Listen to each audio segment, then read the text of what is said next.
Yes, students, in this video, we are going to see the example 1.25. The question is solved by Cramer's rule. The system of equations x1 minus x2 equal to 3, 2x1 plus 3x2 plus 4x3 equal to 17, x2 plus 2x3 equal to 7. So, three variables which we equation we have to solve this using the Cramer's rule. Cramer's rule, we determinant values, the determinant method. So x1, x2, x3, மூணு variable இருக்கு. But இந்த first ஈக்குவேஷன்ல x3 இல்ல. First you have to find the delta. இந்த டெல்டான்றது எப்படி எழுதணும்னு பாருங்க. Coefficients of xy, x1, y1, z1. அதுதான் வந்து டெல்டா. ஸோ x1 உடைய கோஎஃபிஷியன்ட் என்னதுங்க 1, x2 க்கு -1, x3 இல்ல இங்க 0 ன்னு போட்டுக்கணும். நெக்ஸ்ட் x1 உடைய கோஎஃபிஷியன்ட் 2, இங்க x2 க்கு 3, x3 க்கு 4. Like that third equation x1 ஆலே காணும். So x1 term இல்லன்றதுனால இங்க 0 ன்னு போட்டுக்கணும். x2 உடைய coefficient 1, x3 க்கு 2, 1, 2. Now expand this. இது expand பண்ணனும். with row 1 வச்சு நம்ம எப்படி பண்ற மாதிரி 1 into 6 minus 4 minus 1 வருது. ஆனா இங்க plus 1 போட்டுக்கணும். ஏன்னா செகண்ட் டேர்ம்ல இங்க plus minus plus. So minus 1 becomes plus 1 into 2 into 2 4, 4 minus 0. Last term 0 ன்றதுனால வேணா விட்டுறலாம். 0 into anything 0 தான். இது simplify பண்ணுங்க. 6 minus 4 2, 2 into 1 2, 4 into 1 4. So 2 plus 4 6. So the next one delta x1, delta x1, delta x2, delta x3. இத கண்டுபிடிக்கணும். இது நீங்க புக்ல வந்து x1 க்கு பதிலா 1 2 3 அப்படினு கொடுத்திருப்பாங்க. delta 1, delta 2, delta 3. இப்போ நீங்க எப்படி வேணாலும் யூஸ் பண்ணிக்கலாம். So delta x1 அப்படினா x1 அப்படிங்கிறதுல இந்த காலம் x1 காலம். இந்த ஃபர்ஸ்ட் காலம் x1 காலத்தை எடுத்துட்டு நம்ம இந்த ரைட் சைடுல உள்ள வேல்யூஸ் எடுத்து போகணும். 3 17 7 ரீப்ளேஸ் பண்ணணும். இந்த இடத்துக்கு பதிலா 3 17 7. செகண்ட் ரோ தேர்ட் ரோ அப்படியே தான் வந்துடும். இதை பார்த்து அப்படிங்க எழுதிக்கலாம்.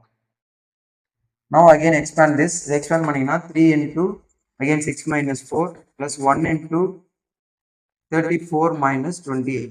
தேர்ட் ரோ வந்து 0ன்றனால அதனால விட்டாச்சு. அது 2 into 3 6, 34 28 போச்சுன்னா 6 into 1 again 6 plus 6 12. Next delta x2. Delta x2 னா இந்த செகண்ட் காலத்துல இந்த வேல்யூ வரணும். 3 17 7. 3 17 7. First column, third column comes as it is. First column 1 2 0, third column 0 4 2. அது அப்படியே வரணும். Again expand பண்ணுங்க.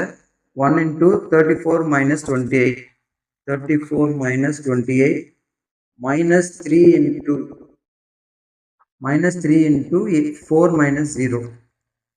Okay, simplify பண்ணீங்கன்னா 6 into 1 6, 4 into minus 3 minus 12, we get minus 6. Next x3 அப்படின்றது third column. third columnல நமக்கு 3 17 7 வரணும். 3 17 7. The first and second column அப்படியே வந்துடணும். 1 2 0. second columnல minus 1 3 1. Now we expand பண்ணலாம். 1 into 21 minus 17 minus 1 plus 1 ஆகிடும் into 14 minus 0 and 0. Okay, plus 3 into 2 minus 0. Now simplify பண்ணலாம். 21 17 போச்சுன்னா 4, 4 into 1 4, 14 into 1 14, 2 into 3 6. simplify பண்ணீங்கன்னா வந்து 20 24 வரும். நம்ம இதெல்லாம் கண்டுபிடிச்சாச்சு வேல்யூஸ் எல்லாம். இப்போ நம்ம x1 x2 x3 கண்டுபிடிக்கணும். ஸோ x1 வேல்யூ கண்டுபிடிக்கிற ஃபார்முலா என்னன்னு பார்த்தீங்கன்னா கிராமர்ஸ் ரூல்ல இதான் டெல்டா x1 பை டெல்டா. புக்ல டெல்டா 1 பை டெல்டான்னு இருக்கும். இதால இதை டிவைட் பண்ணணும். Delta x2 divide by x delta, delta x3 divide by delta. So that gives x1 x2 x3.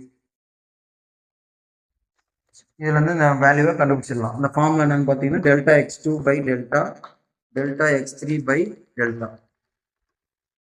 இதை டிவைட் பண்ணுங்க. 12 divided by 6. 12 divided by 6 gives 2. Minus 6 divided by 6 gives minus 1. And last one 24 divided by 6 gives 4. So the x1 equal to 2, x2 equal to minus 1, x3 is equal to 4. So this is the solution for x1, x2, x3 using the Cramer's rule. நம்ம இந்த values கரெக்டாக கண்டுபிடிச்சிக்குமா இல்லையான்றதை நம்ம இந்த ஈக்குவேஷனில் substitute பண்ணி check பண்ணிக்கணும். For example second ஈக்குவேஷனில் போட்டு பாருங்க. 2 into 2 4, minus 1 into 3 minus 3, 4 into 4 16. 20ல 3 subtract பண்ணீங்கன்னா 17. ரைட் சைடு ஆன்சர் கரெக்டாக வரும். So our solution is correct. That's all. Thank you.